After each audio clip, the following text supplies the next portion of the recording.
E aí, tudo certo? Nesse segmento, nós vamos focalizar a ligação química metálica, gente boa.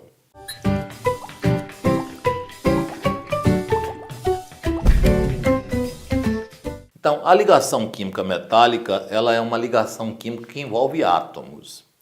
Aí a gente viu no primeiro dia de aula que as ligações químicas entre átomos, nós temos três tipos. Você tem a ligação iônica, não pode esquecer, você tem a ligação covalente e você tem a ligação metálica.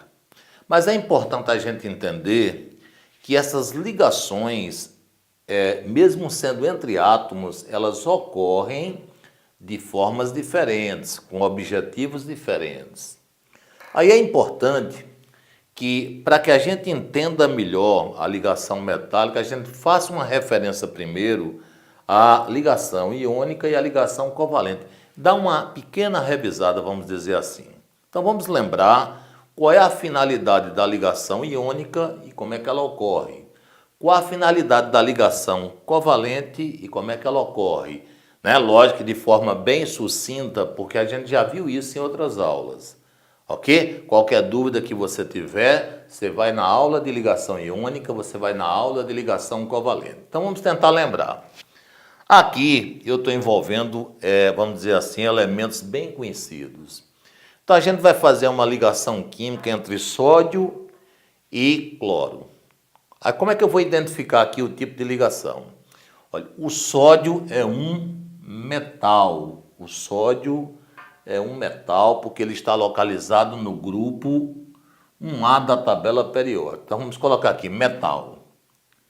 Enquanto o cloro está no grupo 7A, é ametal. Aí a gente sabe, estudou isso em ligação iônica, que metal, os metais, eles têm tendência a perder elétrons. A gente sabe que os metais geralmente têm na última camada, na camada de valência, ou um elétron, ou dois elétrons, ou três. E quem tem um, dois ou três tem tendência a perder. Perder elétron para quê? Para adquirir estabilidade, chegar ao octeto, é a principal estabilidade. Já o cloro é um ametal, está no grupo 7A. O cloro tem 7 elétrons na última camada. Os ametais, ao contrário dos metais, eles têm tendência a ganhar elétrons para chegar ao octeto. O que é que acontece? Sempre que a gente envolve metal que tem tendência a perder elétrons com ametal que tem tendência a ganhar, aí a gente vai ter a chamada ligação iônica. Então, ligação iônica é a ligação química que envolve alguém que vai perder elétron e alguém que vai ganhar. Nesse caso aqui, quem vai perder é o sódio. Então, o sódio, como ele tem na camada de valência apenas um elétron, ele vai pegar esse elétron e vai doar para o cloro. Vamos colocar o elétron aqui dentro, tá vendo? Aí, perdendo esse elétron, o sódio vai adquirir carga positiva, Mais um, perder um elétron. Vai ficar com um octeto. Por quê? Porque a distribuição eletrônica do sódio, inclusive, a gente vai trabalhar com sódio, ela está aqui de lado, dá para a gente pegar até vamos dizer assim, uma colazinha aqui. Olha a distribuição eletrônica do sódio, 2, 8 e 1. Então, se ele perder um elétron, ele vai ficar na última camada com 8 elétrons, ele vai chegar ao octeto, beleza? O cloro, que tem 7 elétrons na última camada, vai receber um elétron do sódio e vai chegar também ao octeto, ou seja, como ele vai receber um elétron, ele vai ficar com carga menos 1. Mais 1 com menos 1, 0, estabilizou, Os dois elementos estão estabilizados. Aí nós temos aqui o que a gente chama de ligação iônica. Então, ligação iônica é toda ligação química que envolve átomos onde um tem tendência a perder o elétron, naturalmente, e o outro tem tendência a ganhar. E o objetivo da ligação iônica é que esses átomos adquiram o que? Estabilidade eletrônica. Tudo certinho, Aqui embaixo a gente tem o enxofre, que é um ametal, e tem o oxigênio, que é um ametal. O enxofre está no grupo 6A da tabela periódica, tem 6 elétrons na última camada. O oxigênio também está no grupo 6A, tem 6 elétrons na última camada. Aí a gente sabe que quem tem na última camada 5 elétrons, 6 elétrons ou 7 elétrons, que são os ametais, tem tendência a ganhar elétrons para chegar ao octeto. Então o enxofre, como ele tem 6 elétrons, para chegar a 8 ele precisa ganhar 2. O oxigênio também tem 6 elétrons, para chegar a 8 precisa ganhar 2. Aí não existe ligação química quando os dois, ligação química, quando eu falo iônica, né?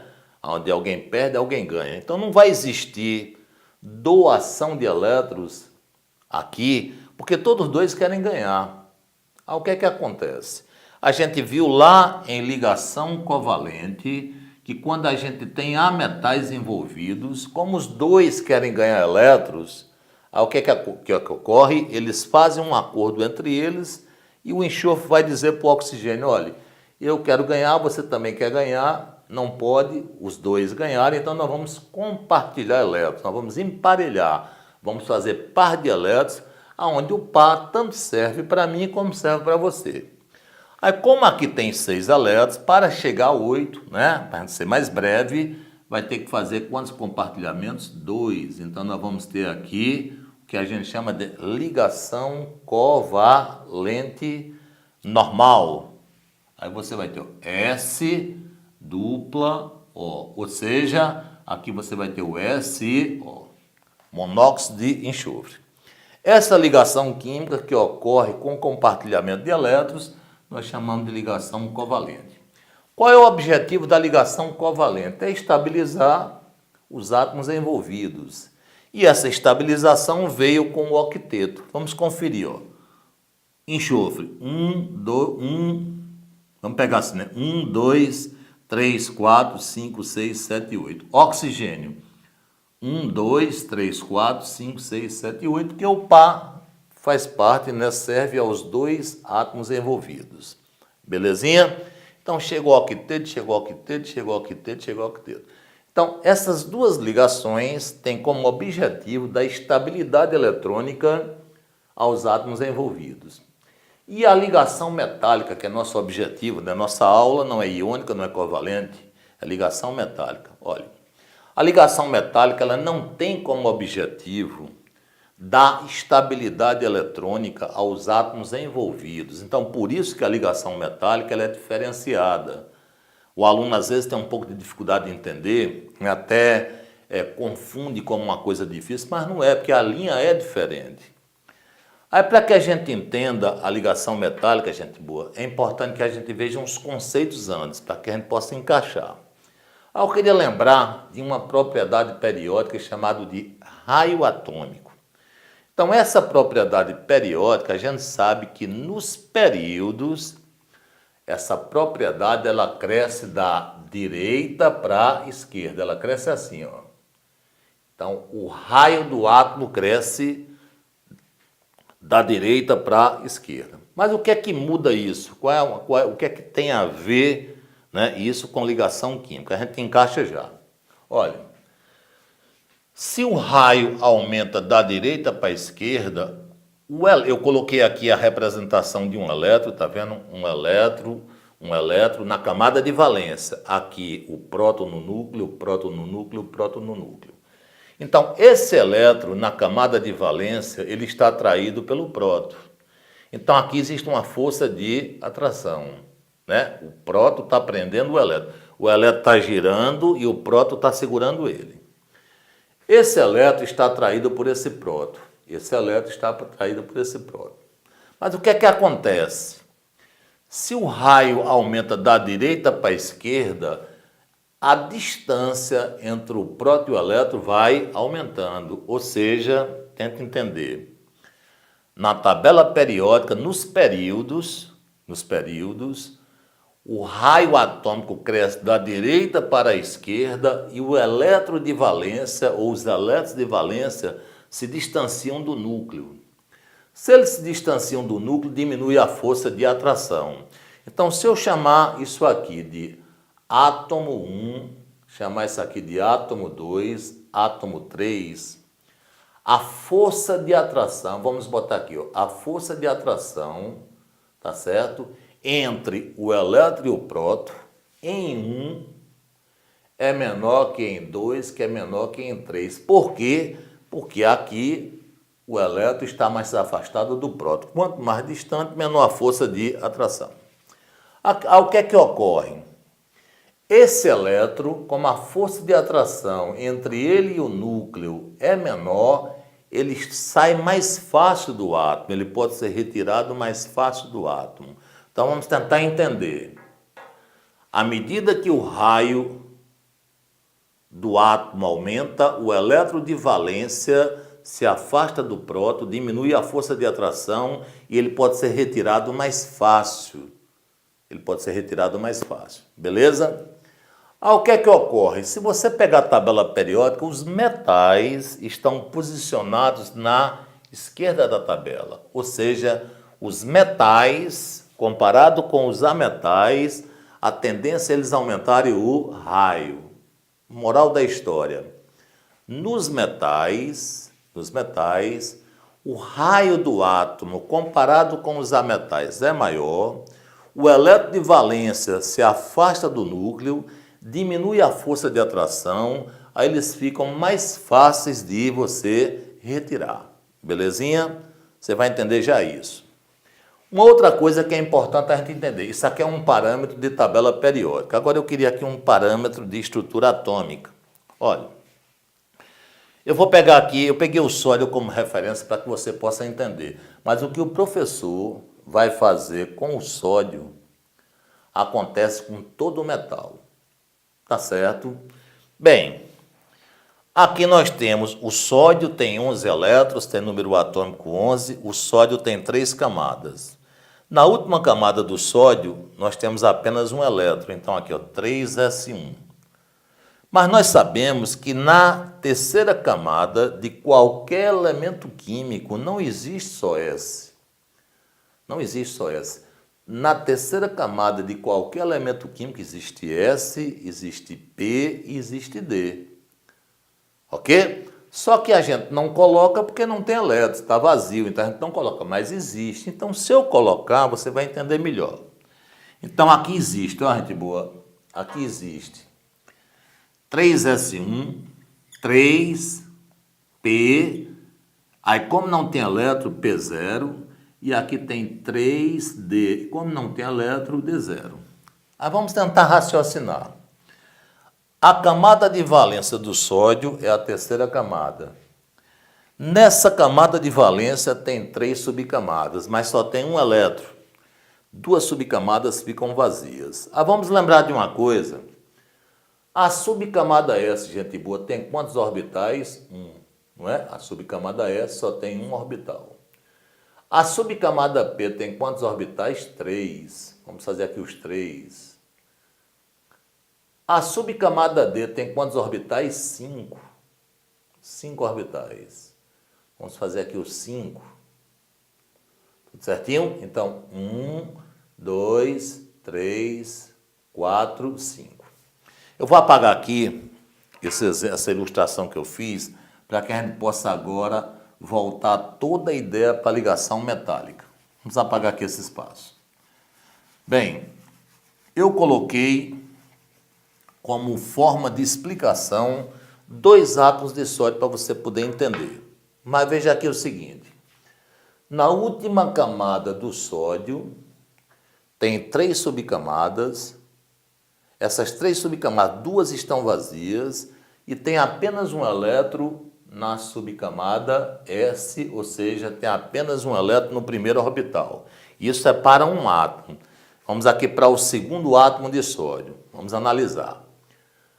Nesse segundo átomo aqui, ó, estou falando do segundo agora, você tem a subcamada S, tem 3P0 e tem 3D0. Então, aqui nós vamos ter 3 orbitais vazios. 3 orbitais vazios. D nós vamos ter o quê? 5 orbitais vazios. 5 orbitais vazios. Então, nesse segundo átomo de sódio, também só tem um elétron aqui. Aí, raciocine agora o que é que eu quero lhe explicar? Os metais, eu estou usando como exemplo o sódio, mas essa característica é para todo metal. Os metais, na sua camada de valência, têm poucos elétrons e vários orbitais vazios. Aí, o que é que significa isso? Que se eu aplicar uma DDP aqui, uma diferença de potencial, facilmente esse elétron desloca, ou esses elétrons deslocam, porque eles têm muito espaço vazio na frente. O que é que a gente entende agora associando as duas coisas que foram explicadas? Para que você compreenda a ligação metálica, eu vou usar aqui nessa ilustração como se aqui fosse 8 átomos, cada bolinha dessa fosse um átomo de sódio, como se fosse 8 átomos de sódio. Então, como é que eu explico a atração entre esses 8 átomos de sódio? Olha, a gente acabou de ver que todo metal ele tem uma facilidade muito grande de perder elétrons, porque tem poucos elétrons na camada de valência, esses elétrons se distanciam. Uma outra coisa, todo metal tem muito espaço vazio na camada de valência, então tem uma facilidade muito grande do elétron sair da estrutura, do átomo perder elétron. Então imagine que eu tenho aqui 8 átomos de sódio, como eu já lhe falei. Como é que eu vou justificar a ligação entre um átomo de sódio com outro átomo de sódio, com outro átomo de sódio? Vamos fazer aqui, ó, mais outro átomo de sódio e assim sucessivamente. Como é que esses 8 átomos vão estar ligados, né? Como é que vai acontecer a ligação entre esses 8 átomos de sódio? Olha, vamos pegar esse átomo aqui. Então, esse átomo tem apenas um elétron na camada de valência, tem muita facilidade desse elétron sair do átomo, já foi explicado por quê. O que é que ocorre? Na hora que eu aplicar uma DDP aqui, uma diferença de potencial, esse elétron que está nesse átomo, vamos pegar isso como referência, facilmente ele sai. Ele vai passear. Então, vamos considerar que aqui é ele. Saiu do átomo. Aí o átomo ficou o quê? Positivo. Beleza? Aí, o que é que acontece? Com os outros átomos ocorre a mesma coisa. Aí, esse aqui perde seu elétron, o elétron vai passear. Esse aqui perde seu elétron. Se ele perde o elétron, ele fica o quê? Positivo. Aí, o elétron vai passear. Aqui perde o elétron vai passear e assim vai. Perde elétron, perde elétron, perde elétron. Aqui também faz o quê? Perde elétron. O que é que ocorre? Vou pegar esse aqui como referência. Esse átomo, quando ele perde elétron, ele fica o quê? Positivo. Mas na sequência, ele recebe um elétron do átomo vizinho. Aí sua carga faz o quê? Zero. Aí ele volta ao estado neutro. Em seguida, ele perde o elétron de novo, vai voltar a ser o quê? Positivo. Ou seja, o átomo metálico, ele perde elétron e fica positivo. Aí ele recebe o elétron do vizinho, a carga zero de novo. Ele perde um, mas ganha um. Perde um, mas ganha um. Aí fica positivo, neutro, positivo, neutro, positivo, neutro. E ele fica fixo. Aí vamos tentar entender agora. O que é uma ligação metálica, o que é uma liga metálica? Então, ligação metálica, tá certo? São átomos metálicos na forma de cátion, envolvido por um mar de elétrons que fica em movimento, né? Um movimento desorganizado. Então, esse mar de elétrons, já que elétrons são negativos, provoca uma atração entre os cátions, porque você vai ter positivo, negativo, aí forma uma atração muito forte. Então, veja que a ligação metálica é diferente. A ligação metálica é o quê? São metais unidos através de uma nuvem de elétrons. Esses metais ficam fixos em suas posições fixas e fica alternando. Fica cátion, neutro, cátion, neutro, cátion, neutro. Isso é a ligação metálica. Então, a gente pode definir assim. Ligação metálica é uma atração entre metais que são envolvidos por uma nuvem de elétrons. Essa nuvem de elétrons é derivada da camada de valência. Então, essa nuvem eletrônica, ou esse mar de elétrons que envolve o metal, que é responsável pela atração entre os átomos metálicos. Beleza? Veja que não tem dueto, não tem octeto, né? Não tem estabilidade eletrônica, é apenas um mar de elétrons que faz com que os átomos fiquem bem atraídos entre eles. Aí você precisa ver o que mais agora em relação à ligação metálica. Então, nós vamos falar da primeira parte, né, referente às características dos metais, no que se trata da organização. Todo metal, toda estrutura metálica é bastante organizada, forma cristais, aí a união desses cristais resulta um retículo cristalino, onde você vai ter unidades cristalinas dentro desse retículo, então é muito organizado.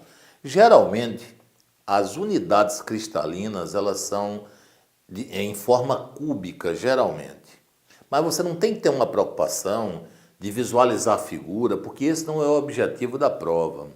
Você tem que saber somente que os metais são organizados e que essas organizações elas são dadas em coordenação. Aí é importante você entender o que é coordenação e quais são os principais tipos de organizações, beleza?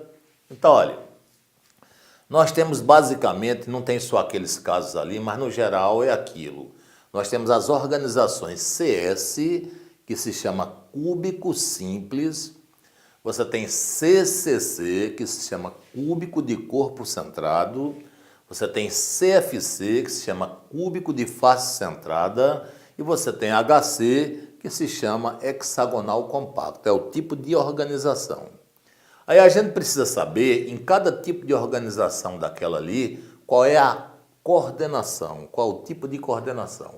Aí, de forma prática, o que é coordenação? Olha, vamos imaginar que a gente vai analisar essa estrutura metálica, vai encontrar a coordenação dessa estrutura. Olha, eu vou pegar aqui um átomo para que a gente possa entender. Vou pegar esse átomo aqui, ó. Vou pegar esse átomo aqui. Ou seja, eu vou deixar a carga dele e vou tirar essas cargas positivas aqui de lado. Então, o que é coordenação? Coordenação, número de coordenação, é a quantidade de átomos que está ligada a um tipo de átomo dentro do cristal.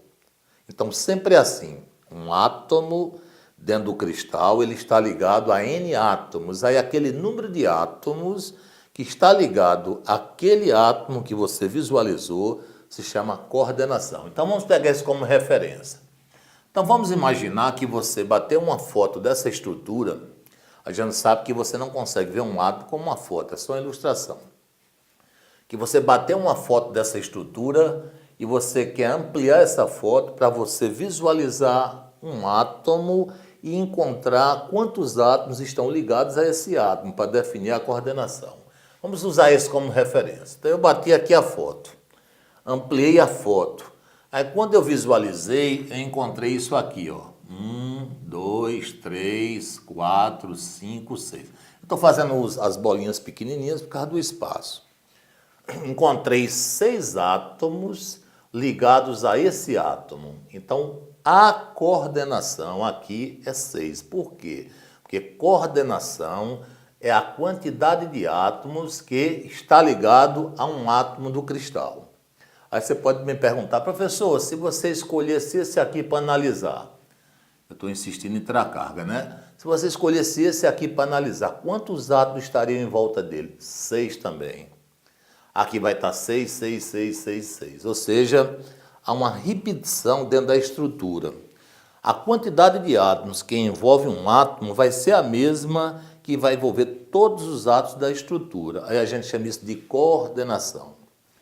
Bem, CS significa cúbico simples.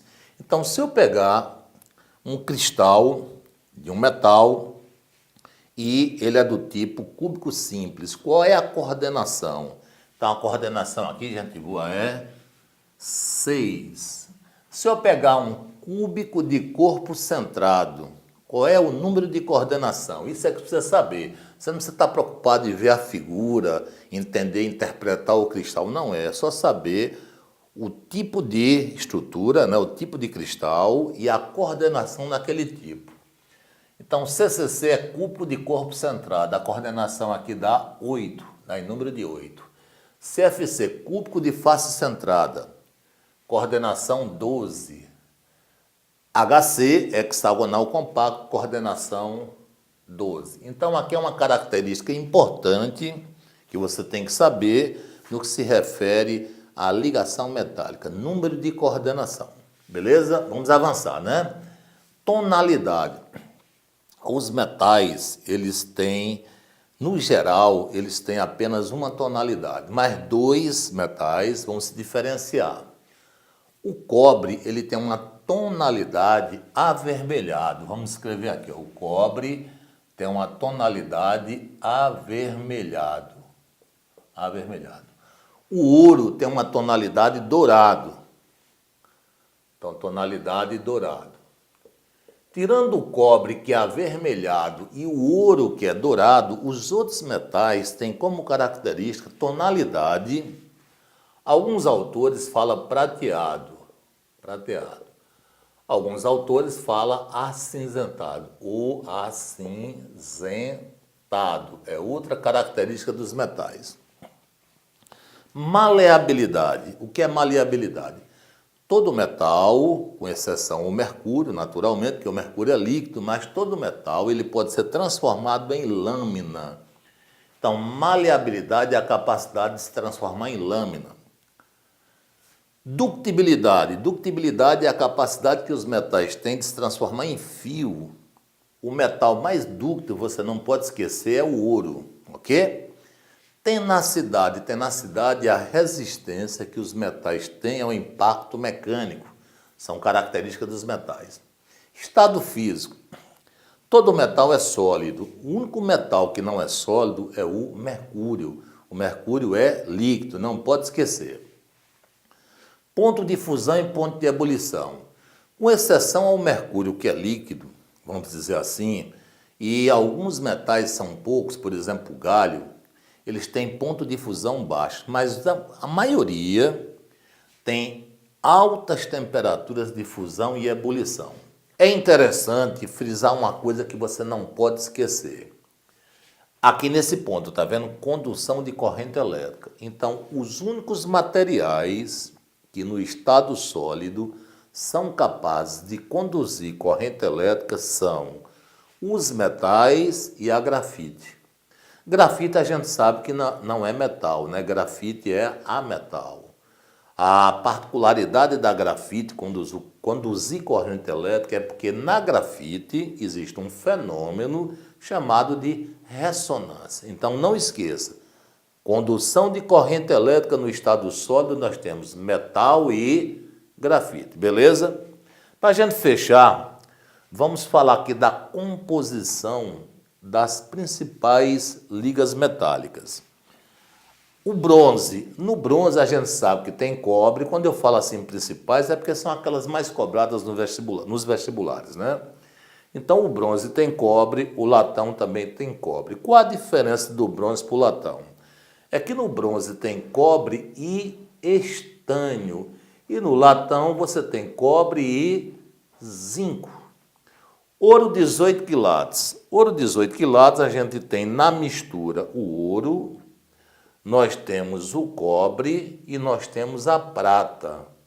Onde nessa mistura a gente vai ter 75% de ouro, 12,5% de cobre, 12,5% de prata. E não esqueça o seguinte, toda mistura de sólidos ela é heterogênea. As únicas misturas de sólidos que são homogêneas são as ligas metálicas.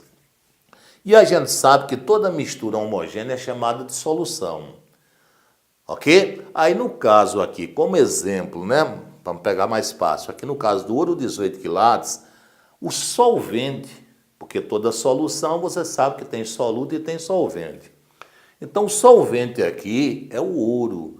Por quê? Porque quando a gente tem uma mistura homogênea, com estados físicos iguais, é solvente aquele que aparecer em maior quantidade. Então o ouro é o solvente, o cobre e a prata são solutos. E para fechar, amálgama. Toda liga que você pegar que for denominada amálgama é porque você vai ter metais, naturalmente, mas vai ter a presença do mercúrio. Então, gente boa, assim a gente fecha as ligações entre átomos, ok? Primeiro foi iônica, covalente, metálica e na sequência, na próxima aula, você não pode perder, nós vamos ver hibridação. Então, aguardo na próxima aula. Um abraço.